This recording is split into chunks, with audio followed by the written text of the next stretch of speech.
우리 신앙을 고백하는 것으로 주일날 예배를 주님께 드리도록 하겠습니다. 자, 우리 신앙을 고백합니다. 주님, 예수 그리스도는 우리를 구원하신 주님입니다. 우리는 세상을 속량하신 이 한 분 하나님을 예배합니다. 우리 주님 안에는 성부, 성자, 성령이 계시며 그의 인성은 신령입니다. 그러나 우리를 구원하시기 위하여 세상에 오셔서 우리의 성정을 실하셨습니다.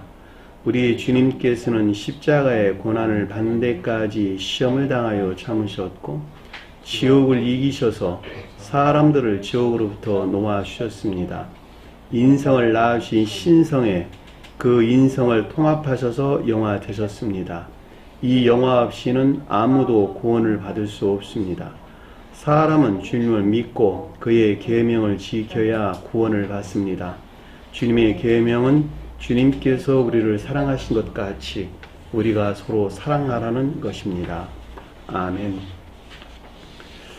오늘 말씀 보도록 하겠습니다. 마태복음 21장 23절에서 27절까지 보도록 하겠습니다. 마태복음 21장 23절에서 27절까지 보도록 하겠습니다. 예수께서 성전에 들어가 가르치실세 대제사장들과 백성의 장로들이 나와 이르되 내가 무슨 권위로 이런 일을 하느냐 또 누가 이 권위를 주었느냐. 예수께서 대답하시되 나도 한 말을 너희에게 물으리니 너희가 대답하면 나도 무슨 권위로 이런 일을 하는지 이르리라. 요한의 세례가 어디로부터 왔느냐? 하늘로부터냐? 사람으로부터냐? 그들이 서로 의논하여 이르되 만일 하늘로부터라 하면 어찌하여 그를 믿지 아니하였느냐 할 것이요. 만일 사람으로부터라 하면 모든 사람이 요한을 선지자로 여기니 백성이 무섭다 하여 예수께 대답하여 이르되 우리가 알지 못하노라 하니 예수께서 이르시되 나도 무슨 권위로 이런 일을 하는지 너희에게 이르지도 아니하리라. 아멘. 지난 시간에 공부했던 내용을 잠시 살펴보도록 하겠습니다. 자, 이른 아침에 18절 보니까 이른 아침이란 말이 새벽이라는 뜻이에요. 새벽. 종전 상태의 마지막에 이른 상태. 종전 상태의 마지막에. 그러니까 교회의 종말의 상태. 교회가 종말에 이르렀다라는 말의 뜻은 새로운 교회가 시작되기 직전의 상태를 일컫는 말씀의 뜻이다라고 하는 것을 잘 볼 수가 있겠죠. 자, 아침은 그래서 새로운 주님의 임재에 의한 새로운 교회의 시작을 가리킨다라고 하는 것을 잘 볼 수가 있겠죠. 자, 새로운 교회가 시작된다라고 하는 것은 주님에게서 말미암는 신령 빛이 있기 시작했다. 신령 빛이 땅에 내려오기 시작했다. 이런 뜻이죠. 그러니까 주님 입장에서 볼 때는 신령 빛이 사실 언제나 있었어요. 그럼에도 불구하고 사람의 입장에서 볼 때는 신령 빛 안에 있는 것들이 계시되기 시작했다라고 해도 상관이 없겠죠. 그러니까 여기서 이른 아침이다라고 하는 것은 종전 상태의 마지막으로부터 새로운 교회가 시작되기 직전의 상태. 그러니까 주님의 자연적인 사람에 대해서 언급할 때는 인성에서 마지막 분리되기 이전보다 분리되고 신령 인성 안에 나아가기 전의 상태. 그 말인 것을 우리는 잘 볼 수가 있겠죠. 자, 성으로 들어오신다는데 성이 새 예루살렘을 가리키는 성이죠. 그러니까 선의 측면에서 신령 천적인 합리적인 교리 안에 있는 상태를 설명해 주고 있다라고 하는 것을 잘 볼 수가 있겠죠. 그런데 시장했다. 굶었다는 거, 굶주렸다는 거예요. 자, 굶주렸다는 것은 먹지를 못했다 이런 뜻이잖아요. 그러니까 신성에 속한 거룩한 것들이 전이되지 못한 상태. 다시 말하면 선의 결핍이나 황폐 상태를 가리킨다라고 하는 것을 잘 볼 수가 있겠죠. 자, 19절부터 길가에 한 무화과 나무를 보셨는데, 자, 길가라고 하는 것은 자연적인 삶에 속한 교류적인 것들을 가리키는 말씀의 뜻이에요. 이 길이라는 말이 호흡수라는 말의 뜻이고, 가라는 말은 위에 있다 이런 뜻이에요. 그러니까 삶에 속한 것들, 삶에 속한 진리들로 한 무화과 나무를 봤다는 그 가운데 있는 무화과 나무가 표징하는 것들에 대한 내적인 지각이 있었다라고 하는 것이죠. 무화과 나무가 뭐냐 그랬더니 자연적인 선을 가리킨다 이렇게 설명을 드렸죠. 그러니까는 천적 자연적인 선 안에 있어야 되는 것들에 대한 지각이에요. 왜냐면 한 사람 안에서 설명될 때는 무화과 나무라는 것은 천적 자연적인 선을 표징하는 것이기 때문에 그렇단 말이죠. 따라서 이와 같은 것들에 대한 내적인 지각이 있었고, 이 가운데 그리로 가사라고 하는 것은 가까이 나갔다. 교류나 결합이 있었다라고 하는 것을 잘 볼 수가 있겠죠. 그런데 아래 보니까 뭐라고 기록되냐 그랬더니 오직 잎사귀 밖에는 그것에서 아무것도 찾지 못하였다라고 하는 것은 합리적인 지식들, 합리적인 지위나 지식들은 가지고 있었는데 그것들이 돕는, 그렇죠? 그것들이 도와주는, 그것들이 이바지하는 뭐가 없었다는 거예요? 열매가 없었다는 거예요, 열매가. 그렇죠? 합리적인 진리나 지식들은 오직 선에 이바지할 목적 안에 있는 것인데 이 선을 위한 목적 안에는 있지 아니하고 그냥 그런 지식들만 가지고 있더라는 거예요. 지식들만. 누구 안에 있는? 자신 안에 있는 자신. 주님이 자연적인 사람 안에 있는 것들. 그러니까 저와 여러분들이 설명할 때는 선을 목적한 가르침에서 온 합리적인 진리나 지식 안에 있지 아니하고 그것들 안에 이바지하지 못한 단순한 기억지 안에 머물러 있는 총명에서 나온, 합리성에서 나온 진리나 지식들. 어디서 봤을 때? 가르침에서 나올 때마다. 그것들만 있더라는 거예요. 그냥 개인적으로 봐도, 개별적으로 봐도 그런 내용들이고, 우리가 공간 안에 가져와도 교회 가운데에는 그 가운데 있는 사람들이 있죠, 그쵸? 그 말을 우리가 설명해 주고 있는 것을 잘 볼 수가 있단 말이에요. 잎사귀라고 하는 것이 나무가 성장하면서 파생돼서 나오는 것이죠. 그러니까 나무가 성장함에 따라 더욱더 울창한 잎사귀들이 나오죠. 나무가 성장한다라는 말의 뜻은 선이 자란다, 선이 성장한다라는 말의 뜻이고, 선이 성장하는 것에 비례해서 무성한 잎사귀가 나온다라고 하는 것은 그것에 일치한 합리성들을 가지고 있는 것이죠. 근데 그것이 목적이 어디에 있냐 그랬더니 오직 열매를 맺을 목적 안에 있단 말이죠. 나무들은 처음부터 싹을 내면서부터 그 목적은 어디를 향해 있느냐? 자식 낳기. 그렇죠? 자식 출생이라고 자기와 동질의 나무를 출생시키게 할 목적 안에서 열매들을 낸단 말이죠. 이거 주님의 섭리예요, 섭리. 근데 그 목적이 이걸 위해서 이바지하지 못한 단순한 합리적인 진리나 지식들, 기억지 않은 합리적인 지식들, 그것들 가리켜 잎사귀밖에 없다, 아무것도 없다, 이렇게 우리에게 설명해 주는 것을 잘 볼 수가 있겠죠. 그러니까 이건 신령 섭리에 어긋나는 것이죠. 신령 섭리. 내가 믿음 안에 나오는 것도 오직 열매를 먹고자 하는 것이 그 목적이란 말이죠. 그게 주님의 섭리니까. 그렇죠? 주님에게 우리에게 준 두 가지 섭리는 출생하고자 하는 경향 안에 있는 것. 또 하나는 출생된 것에 대한 보호나 부양. 그 두 가지가 주님께서 우리에게 주신 사랑의 연기란 말이에요. 사랑의 연기. 주님 연기하는 것들 모든 것들은 그 섭리 안에 있어요. 그 섭리. 그것을 갖다 주신 다른 말로 신령 운영 안에 있다. 이런 말. 신령 운영 안에 있다. 이런 말이에요. 나무가 자란다를 지각이 자란다고 보면 어떻게 돼요? 아니, 틀린 말이죠. 네. 나무가 자라는 것은 의지 안에는 선이 자라는 것이고 지각이 자라는 것은 이해 안에는 총명이 자라는 것이니까. 그렇죠? 그러니까 잎사귀밖에 아무것도 찾지 못했다라는 말이, 그러니까 합리적인 진리나 지식들이 있는데 이것이 선을 위한 목적에서 이바지하지 못하고 있는 상태를 가리킨다라고 하는 것을 잘 볼 수가 있겠죠. 그에게 이르되 이 가운데들에 대한 교적인 지각이나 가르침이 있었는데 이제부터 영원토록 내가 열매를 맺지 못하리라.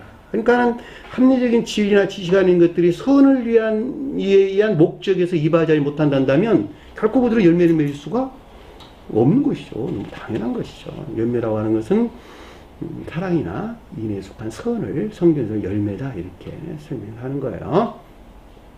그래서 그 열매 안에 있는 자들이 진정으로 믿음 안에 있는 거예요. 그리고 그 믿음이 마음에 뿌려져서 자와 동일한 성질이 또 다른 나무를 번성시키는 것이죠. 번성시키는 거. 그러니까 우리가 거듭난다라고 그럴 때 주님께서 베드로에게 말하기를 그 뒤에 가서 시몬아 그랬단 말이죠. 베드로라 그래놓고 뒤에 가서 시몬 그랬다니까. 시몬이 의지에 속한 사랑하는 자를 가리킨 말. 믿음이 의지에 속한 사랑 안에 있다 이런 뜻이란 말이죠. 그들은 반드시 자기와 동일한 새로운 생명을 잉태하고 출산시키고 그리고 출산된 그 가운데 있는 자들을 간수하고 부양할 의무를 지닌 거예요. 내 양을 쳐라. 3번 그렇게 주님께서 말씀하신 잘 볼 수가 있습니다. 무화과 나무가 곧 말랐다라는 말은 선이 멸절된 상태를 우리에게 설명해 주는 것을 잘 볼 수가 있겠죠. 자, 20절 보니까 제자들이 보고 이상히 여겨 이르되, 제자들이 거룩한 영적인 것들을 부정한다 그랬죠. 주님에 대해 설명할 때는 주님 자연적인 사람 안에 있는 거룩한 영적인 것들을 위해서 제자들이란 말을 쓰는 뜻이에요. 자, 보고라는 말은 에이돈이라고 하는 내적인 지각이 있었는데, 이상히 여겨 이르되라고 하는 이 가운데는 영적인 징표들에 대한 교리적인 지각이나 가르침들이 있었는데, 이르다는 말이 레고라는 뜻이에요. 무화과 나무가 어찌하여 곧 말랐나이까. 선이 멸절된 영벌 상태에 있는 것을 뜻한다라고 하는 것을 잘 볼 수가 있겠죠. 자연적인 선이 멸절된 영벌의 상태에 대한 내용인 것을 좀 잘 볼 수가 있죠. 주님께서 말씀하셨어요. 예수께서 대답하여 이르시되, 자, 신령 존재에 속한 신령 선에서 비롯된 이것들에 대한 분별이나 판단이 있었는데, 대답한다는 말이 분별이나 판단을 가리키고, 여기서 나온 내면적인 지각이 있었어요. 내면적인 지각이라고 하는 것은 의지 안에 있는, 겉사람 안에 있는, 진리 안에 있는 내면적인 지각을 가리키고, 자, 내적 지각이다라고 하는 것은 의지에서 나왔다 이런 뜻이에요. 내면적인 지각이라고 하는 것은 이에서 나왔다, 진리에서 나왔다 이런 말이고, 내적인 지각이다라고 하는 것은 의지에서 나왔다 이런 뜻이에요. 그래서 성경에서 에이돈과 에이폰을 구별해서 기술되어 있는 것을 잘 볼 수가 있습니다. 자, 진실로 너희에게 이르노니 거룩한 진리들에 대한 영원불변한 가르침을 가리킨다라고 하는 것을 잘 볼 수가 있겠죠. 만일 믿음이 있고, 자, 믿음이 있다라는 말의 뜻은 이에 속한 믿음, 의지에 속한 믿음이에요. 의지에 속한 믿음이에요. 자, 의지에 속한 믿음이다라고 하는 말의 뜻은 믿음이 사랑이나 인애 안에 있다. 또는 선에 속한 것들이나 믿음에 속한 것들이나 인애에 속한 것들 안에 있다. 그 말이란 말이죠. 믿음 안에 있다는 말. 왜냐하면 믿음은 이에 속한 것이고, 이 안에 있는 것들은 의지에 있는 것들과 분리될 수 없는 것이니까, 믿음은 빛에 속한 것이고, 인애는 볕에 속한 것이란 말이죠. 그러니까 볕과 빛이 분리될 수 없는 것 같이. 그렇죠? 내가 믿음 안에 있다라는 말은 믿음이 사랑이나 인애 안에 있다라고 하는 것이 이미 전제되어 있는 말이에요. 성경 말씀에서 이렇게 주는 것은. 그러니까 너희가 믿음 안에 있다 한다면, 믿음 안에 있다 한다면, 믿음이 인애 안에 있다 한다면, 사랑이나 인애 안에 있다 한다면, 자, 사랑이나 인애 안에 있다라는 말은 사랑이나 인애에 속한 선행 안에 있다 한다면 같은 말이에요. 내가 사랑 안에 있다 한다면 사랑을 행하는 것이고, 인애 안에 있다면 인애를 행할 것이니까, 마음과 생각, 행위하는 것은 그 사람 자신을 가리키는 것이니까. 그렇잖아요? 그러니까 믿음을 가지고 있다는 말이 소유하다 이런 뜻이에요. 가지다. 에코. 소유하다. 가지다. 이런 뜻이에요. 그러니까 너희 믿음이 사랑이나 인애 안에 있다 한다면, 사랑이나 인애에 속한 선행 안에 있다 한다면, 그리고 의심하지 아니한다면, 의심하지 않는다는 말이 디아크리노를 한다는데, 그 말이 정확하게 분별하다 이런 뜻이에요. 분별하다. 판단하다. 구별하다 이런 뜻이란 말이에요. 그 가운데 있는 것들을 너희가 의심 없이 정확하게 구별하고 있다 한다면 그 말이네. 그렇죠? 의심하지 아니한다. 그러니까 사랑이나 인애에 속한 선행 안에 있고, 이 가운데 있는 것들과 이 가운데 있지 아니한 것들을 명백하게 구별하는, 정확하게 구별하는 상태에 있다 한다면, 다른 말로 지혜나 총명에 속한 지식들을 가지고 있다 한다면, 그래도 내무나 마찬가지겠죠. 그렇죠? 왜냐하면 지혜나 총명이라고 하는 것은 교회 안에 있는 것들에 대한 지혜나 총명을 가리키는 것이니까. 그러니까 교회 안에 있는 것과 아닌 것들을 구분해내는 지혜. 선의 측면에서는 지혜 안에 있다. 진리 측면에서는 총명 안에 있다. 그런단 말이죠. 그러니까 교회에 속한 자들은 모두가 다 지혜나 총명 안에 있다라는 말의 뜻이 그들은 자기 자신 안에서 일어나는 걸로 어떤 것이 교회 안에 있는 것인가, 어떤 것이 교회 밖에 있는 것인가라고 해야 되는 명백한 지식들을 가지고 있다는 거예요. 선의 측면에서 가지고 있는 것을 지혜 안에 있다. 진리 측면에서 가지고 있는 것을 총명 안에 있다. 영적인 교숙한 자들은 총명 안에 있고 천적인 교숙한 자들은 지혜 안에 있다. 이렇게 구분해서 우리에게 설명해 주는 것을 잘 볼 수가 있단 말입니다. 그 말에 의해서 의심하지 아니하다. 이 무화과 나무 곁엔 일뿐만이 아니라 라는 말은 선에서 불린 지시가 있는 것들이죠. 그렇죠? 천적인 자연적인 선에 입하지 못하는 기억적의 합리적이나 진리들로 주님에게서 온 사랑이나 인애에 속한 선함이 있지 않은 것들을 어떻게 한다고요? 영벌의 상태로부터 분리시킬 수 있다는 것이죠. 당연히 이런 이름들을 당연히 한다는 거예요. 당연히 한다는 거예요. 선에 입하지 못하는 합리적인 진리나 지시가 있는 것들을 당연히 분리시켜낸다는 거예요. 자기가. 그래서 그거 너무 당연한 이야기죠. 그러니까 그들은 영벌에 떨어질 일이 없겠네요. 그렇죠? 영벌에 떨어지지 않냐고 주님 나라의 안에 있겠죠. 그렇죠? 그 말을 우리에게 지금 설명해 주는 것을 잘 볼 수가 있습니다. 그 결과로 주님께서 아래 설명해 내오기를 이 산들에게 말하여. 이 산들이 뭐였어요? 이 산들. 자기 사랑에 속한 악이래니까. 자기 마음 안에 간증. 내 사랑 안에 있는 것들이 무엇인가? 자기 사랑 안에 있는 것들이 무엇인가? 잘 알겠죠? 너무나 당연한 이야기죠. 자기 사랑 안에 있는 악들이 무엇인가라고 하는 것을 당연히 안단 말이죠. 그들은. 말하여. 이 가운데에 대한 내면적인 지각이 있다는 것이 에이폼이라는 단어를 썼다는 거예요. 자기 자신 안에 있는 자기 사랑 안에 악한 것들이 무엇인가라고 하는 것들에 대한 내면적인 지각이 있고 어떻게 한다 그거를 지옥으로 분리 배척시킬 것이다. 바다에 던지라 하여도 될 것이요.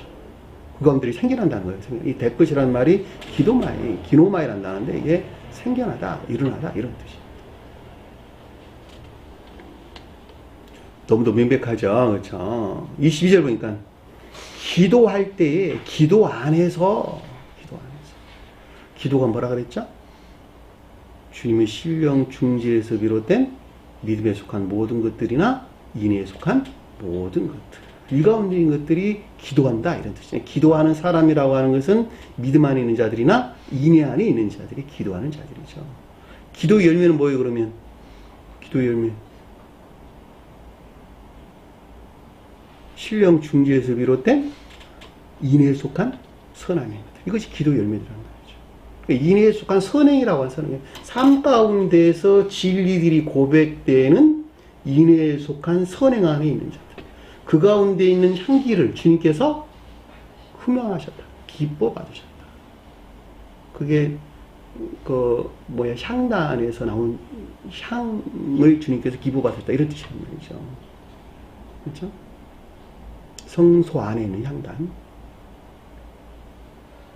그 가운데 있는 자들만 주님 지성소가 있거는 성전 안에 접근할 수가 있는 것이죠. 그리고 그 가운데 있지 아니한 자를 막는 것이 뭐였어요? 그 위에 두 날개 가진 구름. 성경 말씀의 문짝인 뜻 안에 존재하는 주님 자신. 파수꾼이란 파수꾼. 삶 가운데에서 사랑이나 인애에 속한 선행 안에 있는 자들의 아름다운 향기. 그 기쁨 안에 있는 것들 주님께서는 받으셨고 그 가운데 있지 아니한 자는 결코 주님께 접근할 수 없도록 막은 것이 뭐였어요? 계시록에서 공부했잖아. 파수꾼.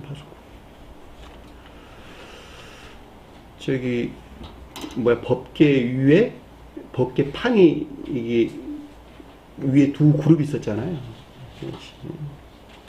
그 두 그룹을 가리켜서 파수꾼이란 말로 설명돼서 나온 것을 잘 볼 수가 있겠죠. 기도 안에서 무엇이든지 믿고 구하는 것은 다 받으리라 그랬는데 이 말이 믿고 구하는 것만큼 모두 취하리라. 믿고 구하는 것만큼 모두 얻으리라 이런 뜻이에요. 그러니까 믿음이 사랑이나 인애에 속한 선안에 있고자 원하는 것만큼. 그렇죠?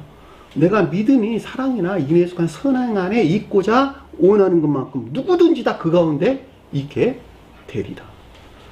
더 이상 설명이 필요 없어요. 그거는 내가 사랑하는 것이면 당연히 그 사랑 안에 누구나 있을 수밖에 없게 돼 있는 거예요. 근데 이 말이 곡해돼 가지고 세상 것들을 쫓아 산다면, 세상 것들을 원하면 주님께서 다 들어주는 것으로 곡해해 가지고 또는 왜곡해서 그 가운데를 믿고 따라간다면 그들이 지옥의 영 아니고 뭐겠냔 말이에요. 그러니까 주님께서 우리에게 가르치는 가르침이라고 하는 것은 주기도문에 아주 잘 나와 있고, 그 외에 더하여서 요한복음 17장 내용에서 무엇을 주님께서 마지막 제자들을 위해서 기도하셨는가 라고 하는 그 내용으로부터 우리가 명백하게 이해될 수가 있다 라고 하는 것을 잘 볼 수가 있습니다. 그러니까 여러분들은 결코 주기도문 위에는 하지 말아라 라고 자꾸 하는 이유도 여러분들이 원하는 걸 구하기 때문에 하지 말라고 그러는 거예요. 주님이 원하는 것을 구해야 되는데 여러분들이 원하는 걸 자꾸 구해. 그러지 말라는 거예요. 그건 주님께 들어줄 일이 없을 것이니까. 자, 여기까지가 우리가 지난 시간에 공부했던 내용입니다. 자, 23절 보니까 예수께서 성전에 들어가 가르치실 때, 예수께서가 아니고 그가 성전에서, 성전 안에서 이런 뜻이에요. 성전 안에서, 뭐뭐 안으로 이런 뜻인데, 성전 안에서 그에게 나아가 가르치니 이런 뜻. 그에게 나아가 가르치니. 주님 자신이 신령 인성 안에는 자신에게 나아갔다는 거죠. 자신에게 나아가 이 가운데 있는 것들에 대한 신령 교훈 안에 있는 상태. 신령 교훈 안에 있는 상태. 주님의 자연적인 사람이 성전이 뭐예요? 성전이 가장 높은 곳에서 신령 인성을 표징한다. 속도에서는 천계나 이 땅에서는 교회를 표징한다. 그렇죠? 그러니까 주님의 몸을 가리키는 신령 인성을 표징한다. 가장 높은 데서. 그러니까 주님의 자연적인 사람이 신령 인성 안에 나아가서 이 가운데 있는 것들에 대한 신령 교훈. 그에게 나아가 가르치니. 가르칠세. 가르친다. 이해되셨나요? 무슨 말인지. 들어가다는 말이 뭔것 안으로 향하여 뭔것에서 또 그쪽으로 들어가다 이런 뜻이 들어가다. 에코마이 가다. 그렇죠? 그러니까 여러분이 성전이라는 말을 좀 명확하게 이해를 했으면 좋겠어요. 신령 인성을 가리킨다. 제일 처음에 여러분들이 잘 이해가 안 되면 그냥 성전은 가장 높은 신령 인성을 가리키는구나 그러고 그냥 외워요. 속도에서는 천계나 교회를 가리키구나 그러고 외우라는 거죠. 그럼 나중에 공부하다 보면 신령 인성이란 말이 이런 뜻이고 천계와 교회는 이런 관계 안에서 하나 안에 있는 것이구나 라고 하는 것을 좀 더 깊은 것들에서 공부하면서 깨달아 가게 되는 거예요. 자, 천계나 교회가 있다는 것은 천사나 세상에 있는 천사들, 이 세상에는 사람이죠. 사람. 진정한 사람들. 그렇죠? 그분들이 결국은 신령 인성 안에 있는 개별적인 형체들이죠. 그렇죠? 왜 그들이 개별적인 형체들이 하나로 연합되어서 천계를 이루고 있는 것이니까, 이 땅에서는 교회를 이루고 있는 것이니까, 이분들이 주님 몸 안에 있다는 말의 뜻이고, 이분들 가운데에는 신령 첩적인 것도 있고, 신령 영적인 사람도 있고, 신령 자연적인 사람들이 있는데, 거룩한 자연적인 사람이 있는데, 이것들이 유기적으로 하나로 연합되어 있는 그분에 대해서 신령 인성이라고 하는구나 라는 말로 알 수가 있죠. 그렇죠? 그 말을 다른 말로 설명해서 뭐라고 설명했어요? 12 사도, 12 사도란 말을 설명해서 나왔단 말이죠. 새 예루살렘 성의 12 보석이라는 말을 설명하라. 야곱의 12 제자라는 말. 아론 가슴팍에 있는 12 보석. 같은 말이랑 같은 말. 결과적으로 아론이 뭐예요? 신령 인성으로 주님 자신을 가리키는 거예요. 신령 인성으로 주님 자신. 신령 선 안에 있는 신령 인성으로 주님 자신을 가리킬 때 아론이라고. 신령 진리 안에 있는 신령 인성으로 주님 자신을 가리킬 때 아론의 아들. 그걸 설명해 드려요, 우리에게.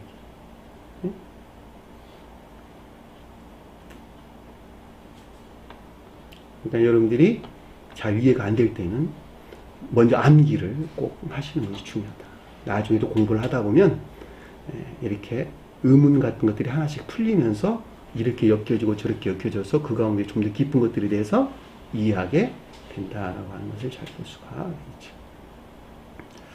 대제사장들과 백성의 장로들이 나와 이르되, 백성의 장로들이 말하기를 이르되, 나왔다는 말은 없는다는 거 빼버리시고, 대제사장은 주도적인 내면적인 악을 가리킨다.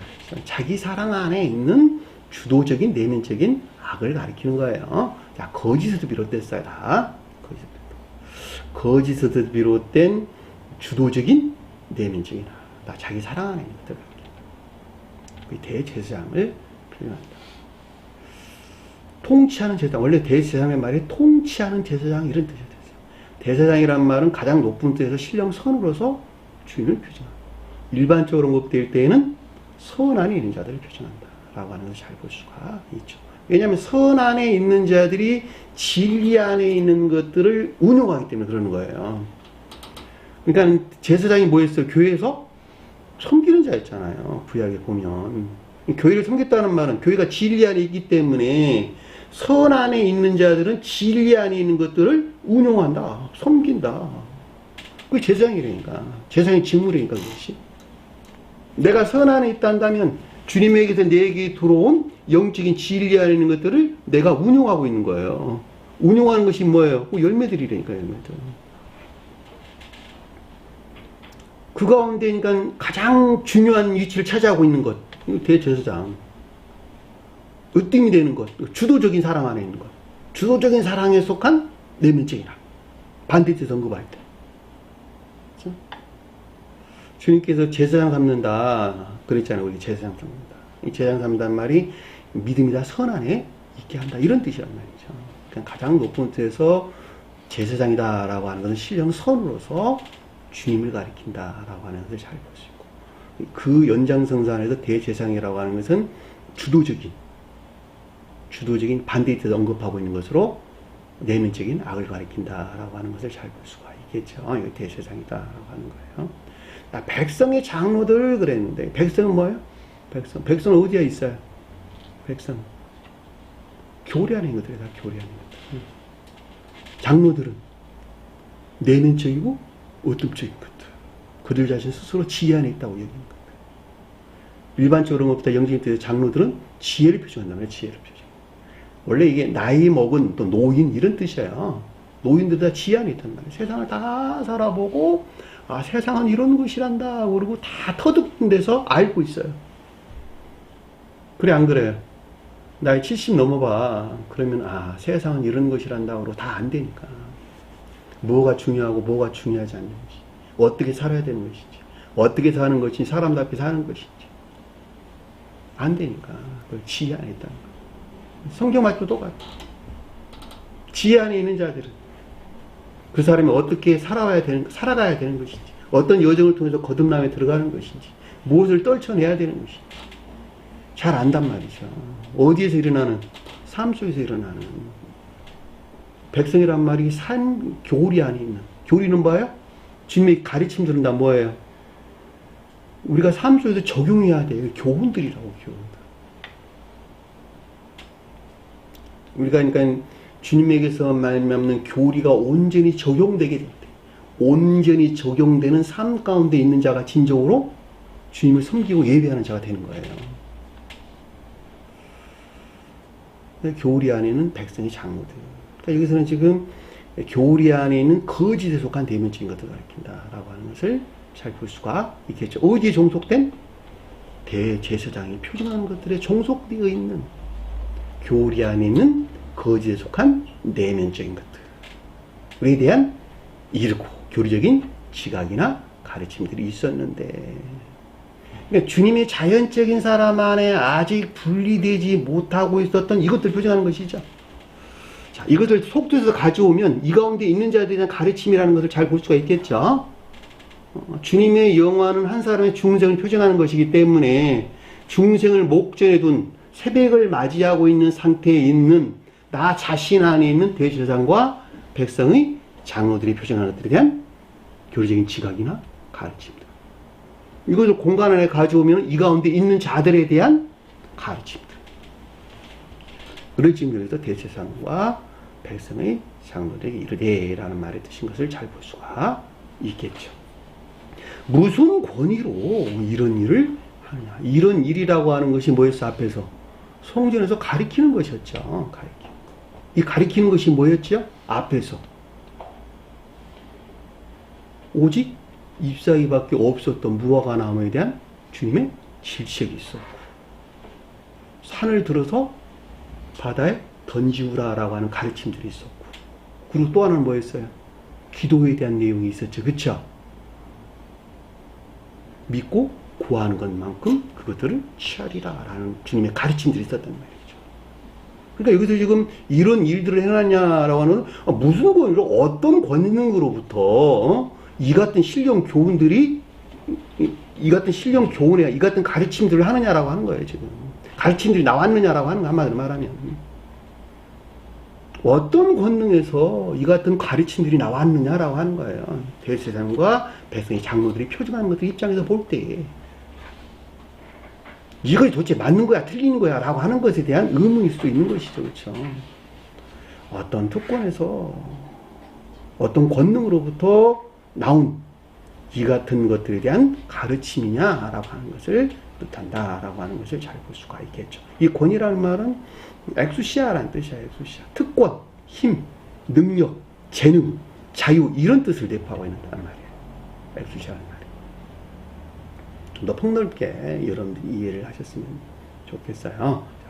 특권, 힘, 능력, 재능, 자유 이런 뜻을 내포하고, 이런 자유가 도대체 어디서 나왔냐는 거야. 이런 재능이 어디서 나왔다는 건 권능을 가리킨다라는 말로 저는 한마디로 정리를 했어요.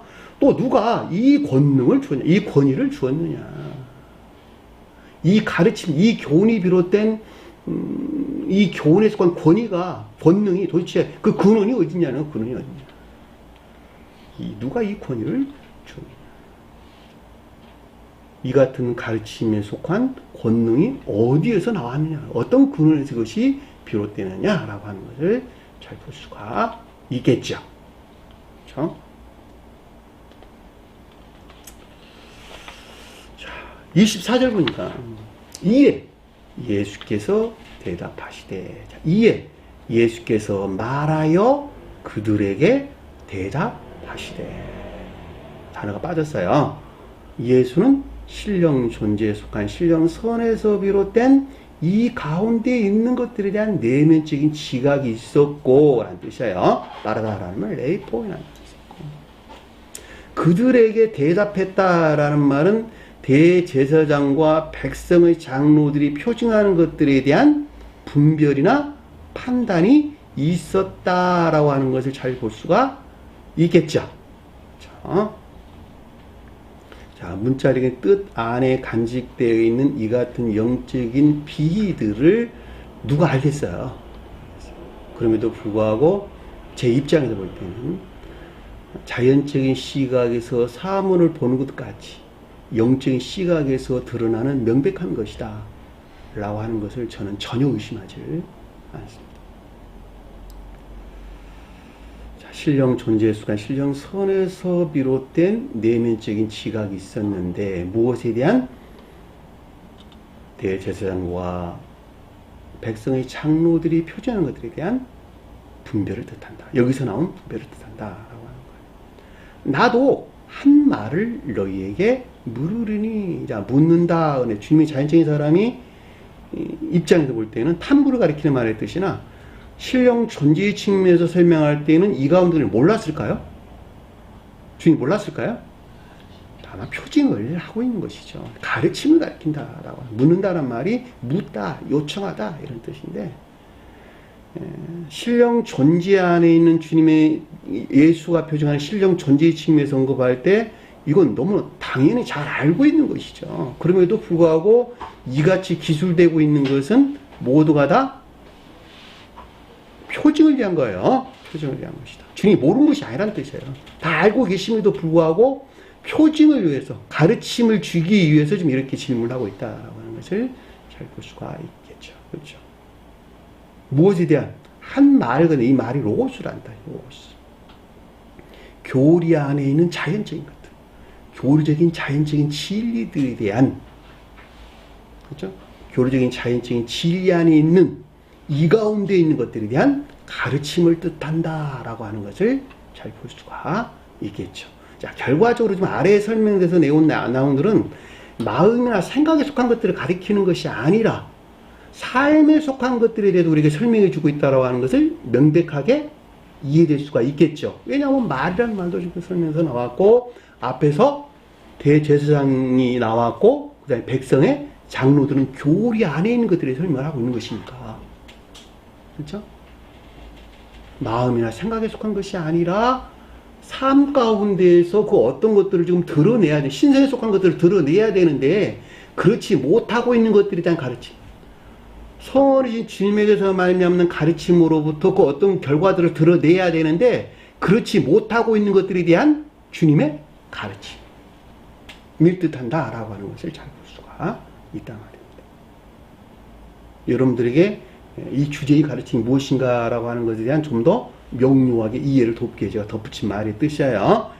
한 말이라고 하는 것이 교리적인 자연적인 진리 안에 있는 것들로 너희에게 묻는다라는 것은 대제사장과 백성의 장로들이 표징하는 것들에 대한 가르침, 이 가운데 있는 자들에 대한 가르침, 이 가운데 있는 것들에 대한 가르침. 그렇죠? 이 가운데 있는 것, 이 가운데 있는 자라는 말을 여러분들이 있는 것은 추상적인 뜻이고 있는 자는 그 가운데 속한 자들에 대한 설명이에요. 내게 대답하면 물으르니 내게 대답하면 이 가운데 있는 것들에 대한 뭐예요? 내면적인 지각이 있다면 이 가운데 있는 내면적인 지각이 있다면 대답한다는 말이 에이포나 말하다. 내게 에이폰하면 말하면 이래서 내게 말하면 이 가운데 있는 것들은 내면적인 지각이 있다면 나도 무슨 권위로 이런 일을 하는지 이르리라. 이르다는 말이 에이폰이라는 단어예요. 다 이게 에이폰이라는 단어이 계속 설명서 나와요. 내면적인 지각이 있으리라. 무엇에 대한 어떤 종류 무슨 그랬는데 포이오스라는 어떤 종류에서 나온 어떤 종류의 권위로부터 이 같은 신령 교훈 즉 가르침이 있었는지에 대한 내면적인 지각이 있으리라.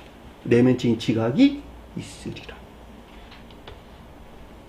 왜냐하면 대제사장들과 백성의 장로들이 표징하는 자들은 합리적인 진리나 지식들, 선에서 분리된 선에 입하지 하지 못하는 합리적인 진리나 지식들에 대한 지식을 가지고 있을까 없을까? 가지고 있지 못하다니까. 인지하지 못하는 거야. 감지하지도 못하고 알지도 못해. 자기 자신 안에는 자기 사람을 속하는 악한 것들을 볼까 보지 못할까? 못 본다니까. 못 봐요. 내가 빛 가운데 나와야지 그 가운데를 본단 말이지. 응? 주님의 신령 중재에서 비롯된 믿음 안에 있는 것들이 무엇인지, 인내하는 것들이 무엇인지, 그 열매가 무엇인지 알아요, 몰라요? 모른다니까. 전혀 알 수가 없어요. 왜냐하면 어두운 가운데 있기 때문에 빛 안에 있는 것들을 전혀 보지를 못한다니까.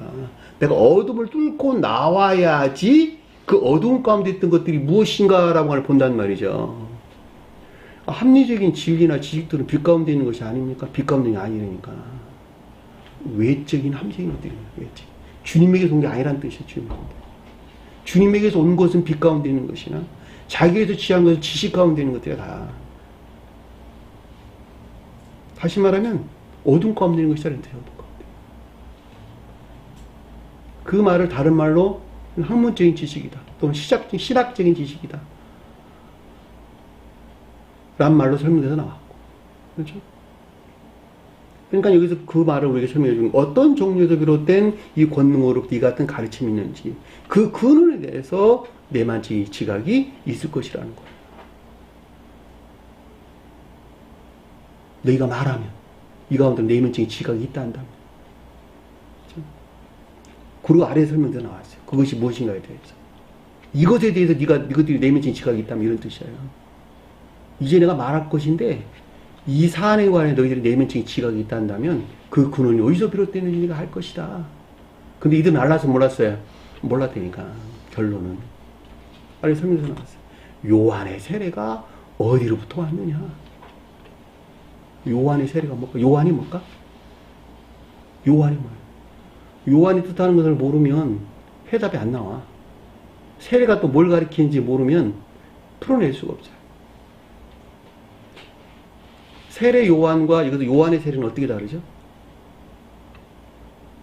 요한은 요한 한자로만 가리키면, 한 사람으로만 가리키면 그 표정하는 것은 삶 그 자체를 가리킨다. 삶 그 자체. 요한은 삶 그 자체를 가리킨다. 베드로와 야고보와 요한 그랬죠. 베드로는 믿음을, 시몬 베드로는 의지에 속한 믿음을, 안드레는 의지에 속한 믿음에서 비롯된 순종을. 자, 순종하는 자들은 뭐가 드러낼까? 야고보가 표징하는 사랑이나 인애를 드러내게 되죠. 어디서? 요한이 표징하는 삶 가운데서. 그래서 베드로와 야고보와 요한 셋은 분리되어 있으면 내 안에는, 한 사람 안에는 주님에게서 온 주님 자신이야, 자신.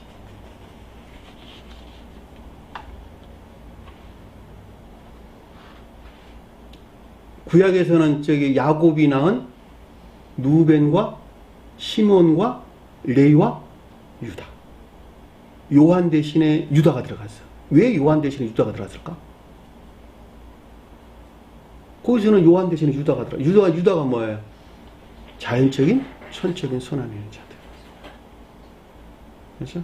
삶에 속한 것들이 천적인 선하겠단 말이죠. 근데 거기서 야곱이 표정하는 것은 주님의 신령 자연적인 것들 안에 있는 것을 표정하는 거예요.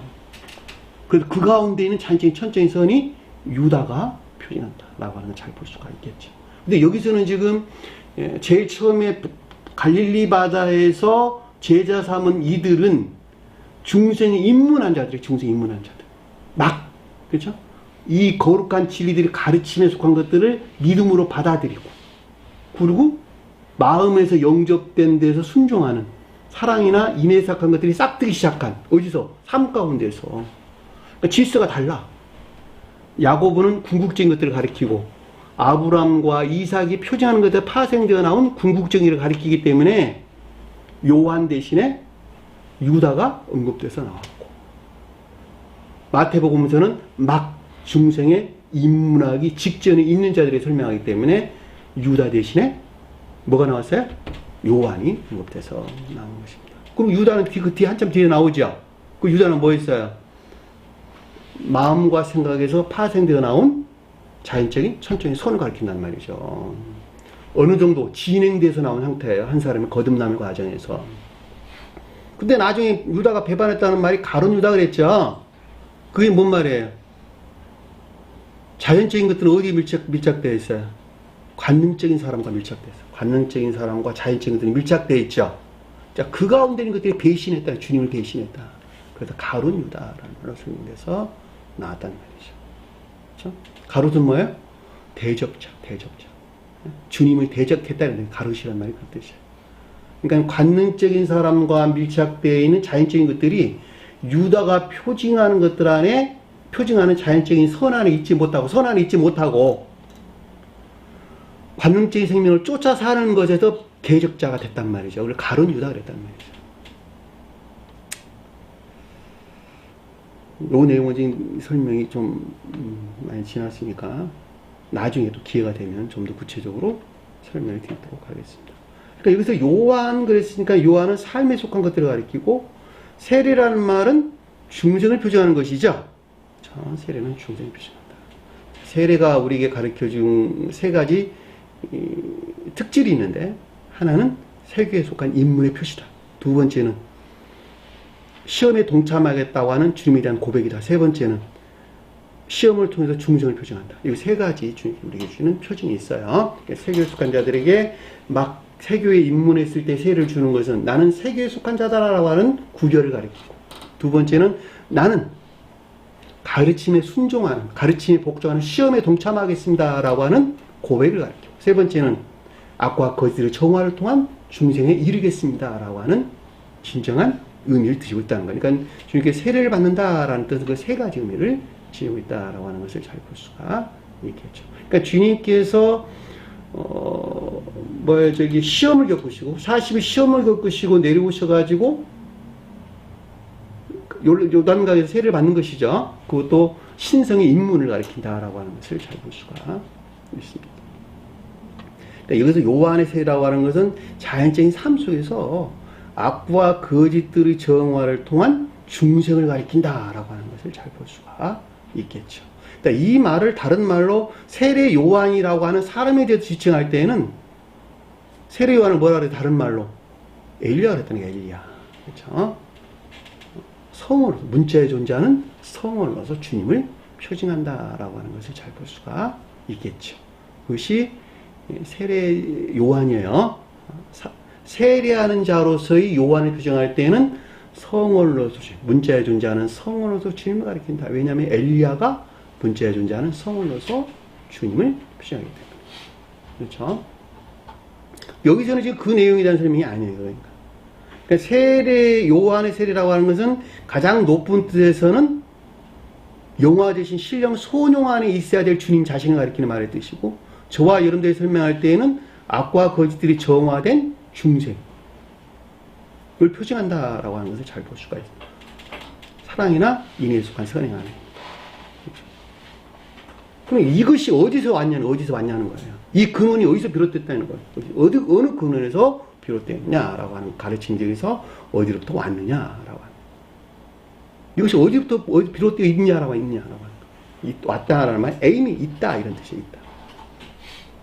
하늘로부터냐, 사람으로부터. 하늘 앞에 공부했어요. 하늘이 천계를 가리킨다. 가장 높은 데서는 신령 인성을 가리킨다. 자, 신령 인성은 그 자체가 신령 선 안에 있는 것이다. 그렇죠? 그러니까 그것이 신령 인성에 속한 신령 선에서 나온 것이냐, 아니면은 사람이 가리키는 거룩한 진리에서 나온 것이냐, 교리 안에 있는 거룩한 진리에서 나온 것이냐. 사람은 교리 안에 있는 거룩한 진리를 가리킨다. 그렇죠? 사실은 이 두 가지 안에 다 있는 거예요. 다. 그렇죠? 신령 인성에 속한 신령선에서 파생되어 교리 안에 있는 거룩한 진리들이 사람이라니까. 그리고 그 가운데에서 열매를 내야 되는 것이 요한의 세례라니까요. 그 가운데서 악과 거짓들이 정화되어서 주님의 입장에 설명할 때는 영화된 신령 소뇽 안에 있어야 되는 거예요. 저와 여러분들이 설명할 때는 그 가운데 있는 것들이 뭐예요? 사랑이나 인애에 속한 선행 안에 있어야 돼요. 꼼짝 못한 질문이죠. 그렇죠? 그러니까 이 말에 대한 가르침에 대한 명확한 이해가 없으면 이거 여기서 나온 거고 저기서 나온 거 아닌 거 아니야? 라고 문자의 뜻에서 이해될 수가 있는 것이죠. 그렇죠? 이해되셨나요? 이 사람이란 말이 여러분들이 추상적인 뜻에서 진리를 표현한다. 자, 진정한 사람은 교회에 속한 진리 안에 있는 자들. 그렇죠?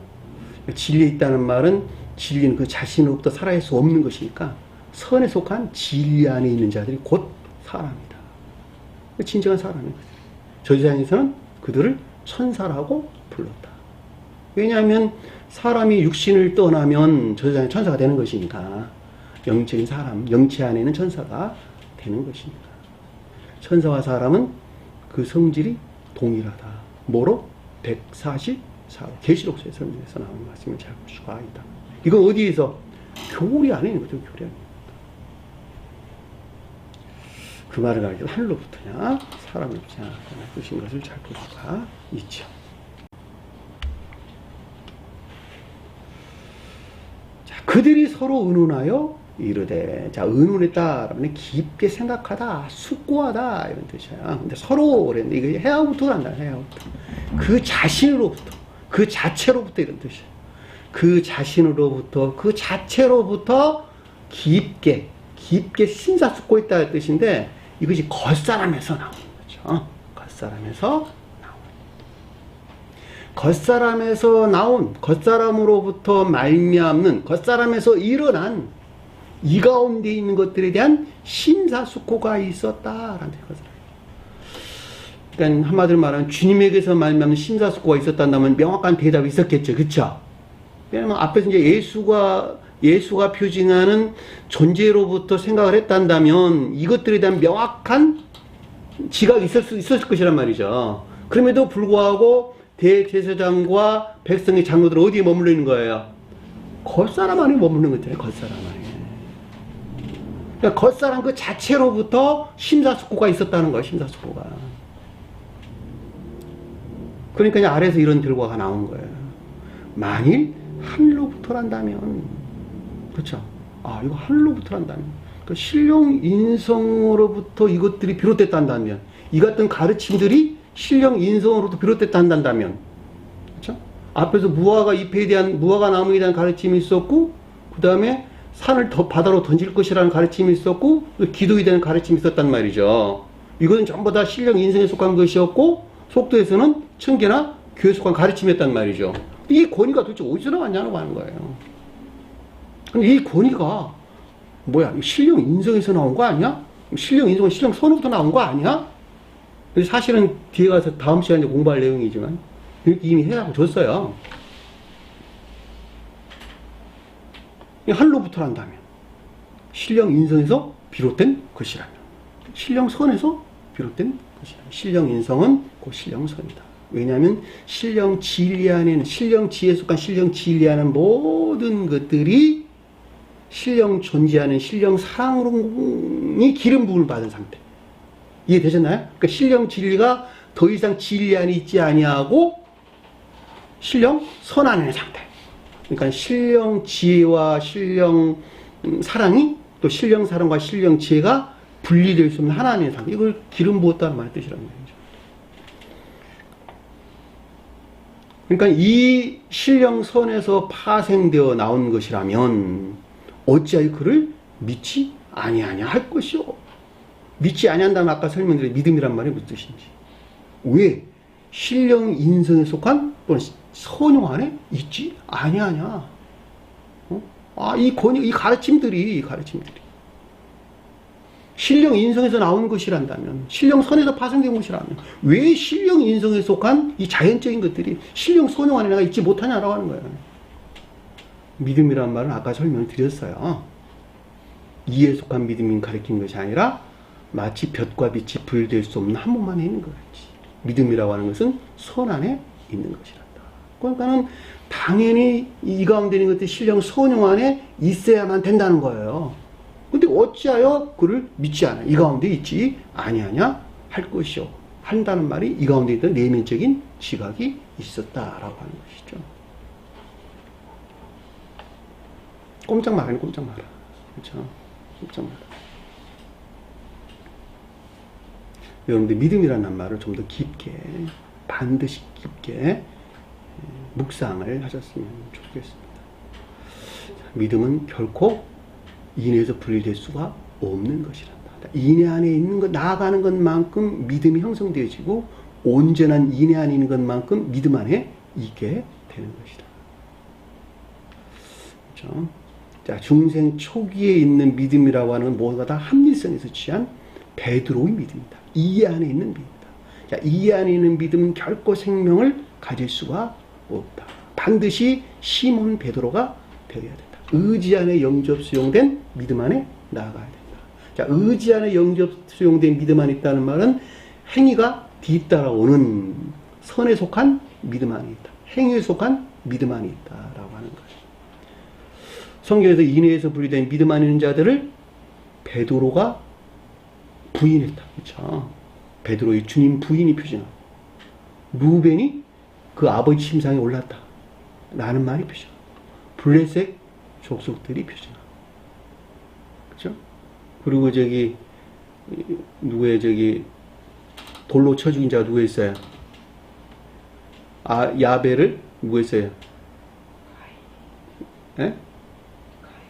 가인과 야벨 나오죠, 그렇죠? 가인이 야벨 밭에서 돌로 쳐 죽였다. 가인이 인해에서 분리된 믿음 안에 자를 표현한다. 그 외에도 많이 등장해서 나오는데 끝도 없이 그들과의 다툼이 있죠. 블레셋 족속과의 다툼이 있습니다. 이삭도 블레셋 족속과 다툼이 있었죠. 그렇죠? 기골이 장대한 자. 뭘로? 물맷돌로. 오염되지 않은 진리두로. 귀엽지 않은 진리두로. 그렇죠. 블레셋 장수를 죽였다. 깨부셨다. 분리시켰다라고 하는 잘 볼 수가. 반드시 분리시켜야 돼. 왕노릇하는 인에서 분리된 이예수가 믿음 안에 있는 것들을 반드시 배척시켜야 돼.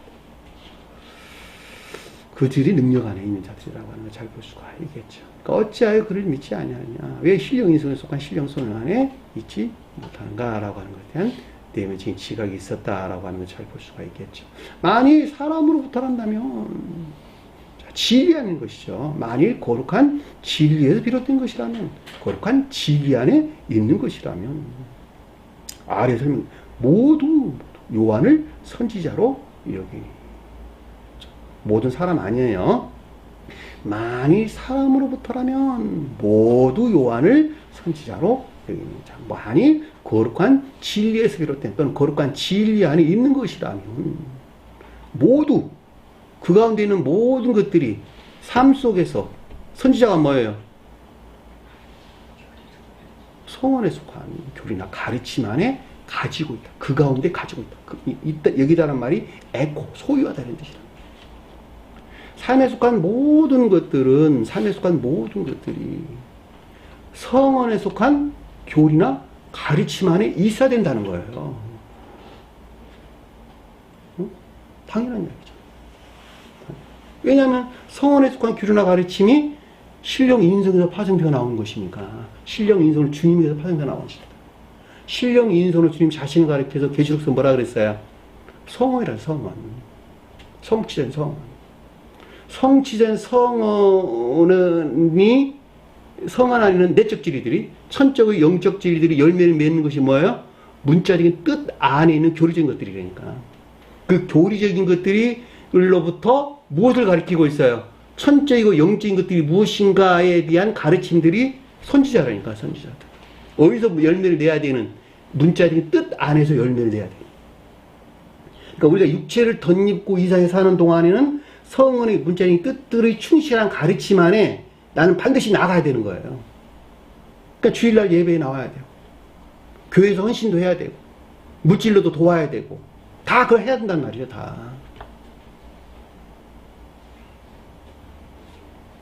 그러니까 그것이 우리 삶이잖아, 자연적인 삶이잖아.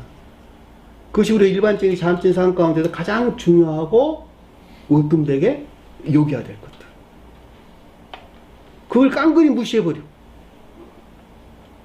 교회도 안 나오고, 교회에서 헌신 봉사도 안 하고, 물질로도 안 도와주고, 그러면 교회가 존재할 수 없는 것이죠. 교회를 어떻게 운영하고, 어떻게 그 가운데서 가르침 드릴 수 있겠어요. 그래서 요한이라고 하는 것은 삶 말입니다. 가장 중요하게 얘기하죠. 자연적인 삶 말입니다. 그것들이 선지자가 가리키는 교리적인, 문자에 존재하는 교리적인 성원에 속하나, 문자에 존재하는 성원에 속하는 교리나 가르침들 안에 있어야 되는 거 아니죠. 라고 하는 것에 대한 백성이 무섭다. 백성이란 말이 아니고 무리가 무섭다. 이렇게 무리가 무섭다. 무리가 뭐예요? 기역지. 기역지에서 오는 두려움이야, 두려움. 아, 이래야 되는구나. 라고 하는 것에 대한 기역지에서 나온, 기역지에서 유발된 포배오 두려움과 공포가 있었다. 라고 하는 것에 대해서 명백하게 이해해 볼 수가 있겠죠. 27절 보니까 예수께서 대답하여 이르시되, 자, 신령 존재에 속한 신령 선으로부터 분별이나 판단이 있었고, 여기서 비롯된 이 가운데 있는 것에 대한 내면적인 지각이 있었는데, 에이포이라는 단어를 써요. 대답한다는 말은 분별이나 판단을 가리킨다. 예수께 대답하여 이르다. 그러니까 예수가 표징하는 신령 선 안에 있어야 될 것들이죠. 선 안에 있어야 될 것들에 대한 분별이나 판단을 뜻하고, 이 가운데 있는 것들에 대한 내면적인 지각이 있었는데, 자, 저와 여러분들이 설명할 때는 성원이신 주님에게서 말미암은 것들에 대한 분별이나 판단이 있었고, 그렇죠? 이 가운데 일단 내면적인 지각이 있었다는 거예요. 그렇죠? 누가? 대제사장과 백성의 장로들이 표징하는 것들. 그렇죠? 우리가 알지 못한다. 그러니까 대제사장과 백성의 장로들이 표징하는 자들은 이 가운데 있는 것들에 대해서 알지 못한다라는 말이 경험을 통해서 뭘 지각한다. 경험을 통해서 뭘 인지한다. 경험을 통해서 뭔가를 감지한다. 다시 말해 내가 행동하는 것에서 체득되어 그것을 안다 이 뜻이에요. 그러니까 체득돼서 알지 못하는 상태에 있을 수밖에 없다. 우리가 알지 못한다. 그 뜻이라는 거죠. A도. 경험을 통해서 하는 것. 이건 지식 안에 있는 것이 아니고 행하는 것에서 아는 것. 행하는 것에서 깨달아 아는 것. 제가 여러분들이 자주 예를 들어 설명을 하는 것이지만 된장국을 끓여본 사람만이, 그렇죠? 된장국을 끓여본 사람만이 이걸 넣었더니 이런 맛이 나고 저걸 이걸 넣었더니 이런 맛이 나더라고 알아요. 그렇지 않은 사람들은 이것 이거 넣으면 이런 맛 난데 또 이걸 많이 넣으면 이런 맛 난데 라고 하는 지식 안에 머무르는 거예요. 전부 다 가르침들이. 결코 그 가운데 것들을 지각할 수 없어요. 알 수가 없어요. 성경 말씀도 똑같아요. 교리적으로 알고 있는 지식 안에 있는 것들. 결코 삶 속에서 실천하는 행위 안에 있지 아니하고 있어요. 그 교리적인 가르침들이 무엇인가라고 하는 것을 결코 알 수가 없다. 인식되지도 않아, 인지나 감지. 다시 말하면 지각되지 않는다 이런 뜻이에요. 우리 주님 사랑 안에 있는 것을 알 수 있다, 없다? 없다는 거예요. 내가 주님 사랑 안에 나아가 봐야지, 아, 이게 주님 사랑이라고 하는 내 안에 있는 생명이구나 라고 하는 것을 그때 지각하는 거예요. 그때. 그냥 먼 나라 이야기야. 그 가운데 있는 사람은 중생한 자란 말이죠. 그러니까 중생하기 이전에 그들이 말하는 사랑은 다 어디 있는 거예요? 세상 사람이에요, 세상 사람. 세상 사람들이 말하는 그들 관계에서 있는 그냥 이 세상적인 사랑 이유는 아무것도 아니에요. 주님에게 온 사랑은 그런 사랑이 아니에요. 제가 여러분들에게 늘 설명하는 것 같지. 주님에게서 온 사랑은 마치 엄마가 배 아파 낳은 그 갓난아이를 사랑하는 그 아가페 사랑을 가리킨다. 인류를 향한 사랑. 그 어떤 한 사람을 영혼을 향한 사랑. 그 엄마 그 사랑이 어디서 나왔느냐? 순진무에 나왔다. 순진무. 자, 엄마가 갓난아이를 출산했어요. 그 출산한 갓난아이는 순진무인데 주님에게서 온 순진무가 안에 있다니까. 그 어린아이는, 갓난아이는 그 갓난아이로부터 어머니의 영혼 안에 그 순진무가 뭐야? 전유되는 거예요. 전유되는 거. 그 엄마 안에 주님에게서 나온 순진무 들어가는 것이 아니라 갓난아이에 있는 그 순진무가 어머니의 영혼 안에 들어가는 것이라니까. 영혼 안에 들어가 그 순진무가 하나 되는 거예요. 그래서 부모와 자식이 그래서 하나가 된다는 말이죠. 그래서 엄마가 악한데 어떻게 자식을 사랑할 수 있어? 자기 갓난아이를. 신이 넣어주니까 사랑하는 것입니까? 아니라니까. 그 어린아이가 순진무가 아니에요. 그 어린아이의 순진무가 그 어머니의 영혼 안에, 그 부모의 영혼 안에 전가돼가지고 그 영혼 안에 순진무가 그 자식 안에 갓난아이에 있는 순진무가 하나로 결합돼요. 그 둘을 하나 엮는단 말이죠. 어린아이가 성장함에 따라서 그 순진무가 더 멀어지겠죠. 그 멀어지는 것만큼 엄마 안에 간직된 순진무로 멀리 떨어지는 거예요. 그리고 나중에는 분리된다니까. 우리가 늘 일상적으로 어른이 쟤는 요즘에 음예비랄 일을 뭐로 하는지 그런 말 나오잖아요. 엄마는 아직도 여전히 지 갓난아이로부터 자기에게 넣어줘도 순진물을 가지고 있는데 걔는 거기서 멀어지는 것으로부터 어떻게 했다는 거예요? 관계가 멀어졌다. 사이가 분리됐다 이런 뜻이래요. 갓난아이가 성장하면서 순진물에 멀어지는 거예요. 이 세상에서는. 근데 그 사랑하는 것을 누가 어떻게 알겠어요? 내가 그 가운데 출생하지 않냐고. 그 사랑을 어떻게 사람이 알겠느냐고요. 주님이 이룬 그 사랑을. 그러니까 겉사람은 고유 속성으로도 분리되는 것만큼 주님께 향해 나아간다. 순진무구로 나아간다. 같은 말이잖아요.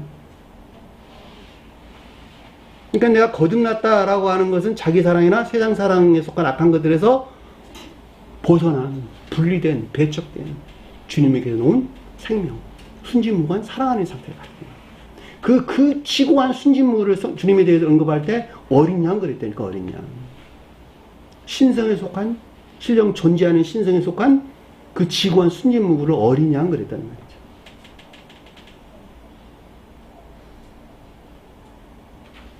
내가 악으로부터 떠나지 않냐고서는 결코 주님 순진무구 안에 나갈 수 없는 것이다. 그러니까 여기서 설명드릴 때 어떻게 그들이 신령 선용 안에 있는 것, 사랑이나 인애에 속한 선행 안에 있는 것들을, 그것이 하늘로부터 왔는지 사람으로부터 왔는지 그들이 어떻게 한다는 말이에요. 그걸 알 수 없는 것이죠. 그렇죠? 우리는 알지 못하리라. 대제사장과 백성의 장로들이 표명한 자들은 결코 이 가운데에 대한 어떤 지각, 그렇죠? 가질 수 없다라고 하는 것을 잘 볼 수가 있습니다. 예수께서가 아니고 그가, 예수께서 이르시되가 아니고 그가 그리고 그들에게 이르되, 이렇게 했어요. 앞에 엔드가 들어가 있어요. 그가 그리고 그들에게 이르시되. 이르다는 말에 패미라는 패미. 그냥 말하다 이런 말이 아니라 선언했다 이래서 선언했다. 주님에게서 온 대제사장들과 백성의 장로들이 표징하는 것들에 대한 신령 확증을 가리킨다라고 하는 것을 잘 볼 수가 있겠죠. 자, 팸이, 이르다는 말에 팸이 선언하다 이런 말로 설명해서 나왔어요. 나는 무슨 권위로 이런 일을 하는지, 나도 그랬는데 나는 이란 뜻이에요. 나는 무슨 권위로, 어떤 종류에서 비롯된 권위로부터, 어떤 것에 비롯된 권위로부터, 권능으로부터, 이 같은 신령 교훈이나 가르침이 있는 것에 대하여, 있는 것들에 대하여 너희에게 이르지도 아니하리라. 그 뜻이죠. 그러니까 어떤 것들에서 비롯된 권능으로부터 이 같은 신령 교훈, 즉 가르침이 있는 것들에 대하여, 있는지에 대하여 너희가 가르치는 대제사장과 표징하는 대제사장과 백성의 장로들이 표징하는 믿음 안에 있는 자들에 대한 교리적인 지각이나 가르침이 있었는데 아니다, 뭐또 아니다라는 뜻이에요. 이르지도 아니하리라. 결코 이 가운데 있는 자들은 주님에게서 온 선행 안에 있는 사랑에 대하여, 그렇죠? 거룩한 진리 아닌 것들에 대하여 인지나 감지, 지각할 수 없으리라. 그렇죠? 문장의 주제에 일체 설명하면 명백하게 이해될 수가 있는 것이죠. 제가 쓴 책에는 이렇게 설명해놨어요. 대제사장들과 백성의 장로들이 표징하는 믿음 안에 있는 자들은 주님에게서 온 선행 안에 있는 사랑에 대하여, 거룩한 진리 안에 있는 것들에 대하여 인지나 감지, 즉 지각할 수 없다는 것을 뜻한다. 이렇게 기술을 해놨습니다. 문장이 끊어졌어요. 너희에게 이르지도 뭐뭐도 아니하리라. 이 말로 설명해서 결코 이 가운데 있는 자들은 사랑 안에 있는 것들이 무엇인지, 그 가운데 있는 거룩한 진리 안에 있는 것들이 무엇인지 결코 그들은 알 수 없다는 거예요. 누구에 대한 설명했어요? 앞에 열매 맺지 못한 입만 무성한 무화과나무에 대한 설명. 그렇죠? 그들에 대한 설명을 잘 볼 수가 있어요. 결과적으로 이것은 신령선에서 비롯된 모든 것들 안에 있고 이 가운데 있는 이 사랑하는 것들에 대한 지각을 뜻한다. 이렇게. 요거는 여러분들이 좀 생략을 해도 될 것 같아요. 다음 시간에 나온 내용들이 신령 선 안에 있는 자들이 이 가운데 있는 것들을 안다. 그리고 그들이 곧 하나님 나라에 속한 자다라고 하는 결론을 주님께서 우리에게 해주는데, 첫째와 둘째 아들에 대한 설명을 잘 볼 수가 있습니다. 자, 오늘 주신 말씀 마음속에 깊게 새기시고 한 주간도 승리하는 저와 여러분들에게 간절히 축원합니다. 자, 주기도문하는 것으로 오늘 공부를 마치도록 하겠습니다. 하늘에 계신 우리 아버지, 이름을 거룩히 여김을 받으시고 나라의 임하옵시며 뜻이 하늘에서 이룬 것 같이 땅에서 이루어지리라. 오늘날 우리에게 일용할 양식을 주옵시고 우리가 우리에게 죄진 자를 사해준 것 같이 의죄를 사하여 주옵시고 우리를 시험에 들게 하지 마옵시며 다만 악에서 구하옵소서. 나라와 권세와 영광이 아버지께 영원히 싸움나이다.